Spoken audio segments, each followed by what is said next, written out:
Hello, I've been under a quack for 30 years, 31. I was the peak of my life, 21 years old, and I fell in love and it got broken up because my mum got me locked up in the asylum by giving me wine and whatever these tablets were, or shall I call them drugs, mixed together, and consequently I was put into asylum. Now, apparently, they can only quote you as mentally ill and give you a label at the third episode. Now, yes, I was diagnosed on my first.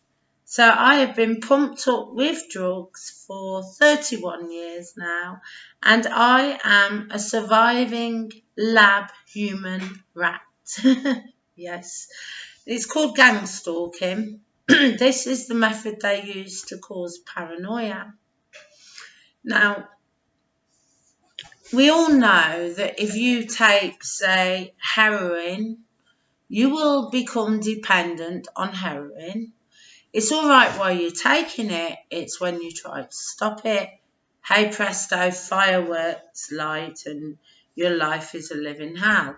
Well, it's the same. I truly believe, I'm not a shrink, but there again, neither are they. I truly believe that our dependency on induced, forced medications, if we try to stop our medications, that's when the issue really, really starts. There's two methods. There's stopping the medications and telling the doctor foolishly, like red alert, let's start gang stalking now, or you quietly stop your medications. But me being compliant lab rat, I take all of mine, of course, because I have to.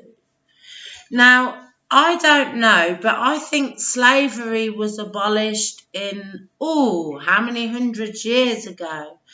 And the Nazis were abolished in World War II. So if the Nazis were abolished, why is this sanctioned by military of high proportions like CIA, you name it, all the organisations going, which I might add the Mason or police work for probably 16, 17 or 18 badges of what I could count from one video. So yes, gang stalking does exist. I'm living evidence, and so are many others. They say there is 1 in 100 of us. Would that be a realistic amount of people being gang stalked? Now, the CIA come with excuses like for criminal surveillance and all that rubbish. Oh, dear me. No, I never broke the law once. I think there was a catalogue clothing that I never paid for at 16 years old. And I think when I was about 7, I stole some ink pens from the co-op because I couldn't understand why other children could afford them. So, yes, I was no criminal. And I will say this, they use it as an excuse for what they call a fallacy that's not happening. But you know what? Most of us are not criminals. We're handpicked. We're handpicked. And the Masons, I'm sorry to say, is not just the police. It's judges. It's all of everything. Everywhere in high authorities, there is all these Masons that are only the gophers for the bigger badges, guys. The police, brutality and all of that. They're only gophers for the bigger guys. And they're bad enough. I've been a victim of the police. I have falsified medical records, I have falsified criminal records. I have been gang stalked.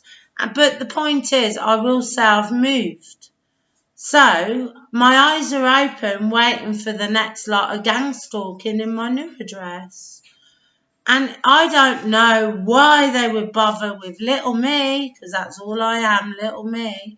But they seem to have took a lot of time and bother.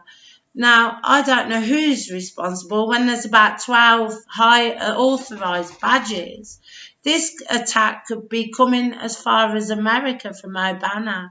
Maybe it's actually a UK attack, but it's happening worldwide. Now, what I have a theory of is there's a triangle. We're all aware of this triangle, and if you haven't studied enough, you might not be. I don't say it to sound big-headed. Now, at the top of the triangle, we don't actually know who it is. It could be the pharmaceutical racket. It could be of higher beings, call it that, shall we? Because we're not allowed to say we believe in other planets with life on, such as ours. There's also a theory that people themselves are traded forward for technology. So does the technology of implants, as I might add, in history, in the Bible, it mentions the hand being marked and the forehead. Now, could we be talking about implants? Well, if we are, it's already there. It's written on a barcode, 666, sometimes upside down. Each barcode has a number 666. Also on barcodes probably would be in our implants. Do we not think of this? Now, do you think you might not have an implant? I'm all right, Jack. Can I tell you that a lot of people don't know they're carrying implants? Hospital visits or whatever, maybe a dentist unconscious. I really don't know. I'd sound paranoid if I said that. But what I will tell you is this. It's really happening. Now, if ever you feel you're paranoid and you have people following you and people acting strangely, photographing you and whatever, things moving about in your home, well, yes, you could go to a shrink, a tap head, and you could say, I have all these issues. I think people are after me. I'm paranoid, doctor, and I don't understand why it's happening. Well, I will tell you, if you're paranoid to go and see a shrink, be paranoid enough to look up gang stalking before you go and see the shrink, and then say to yourself, do I really need to play into their hands?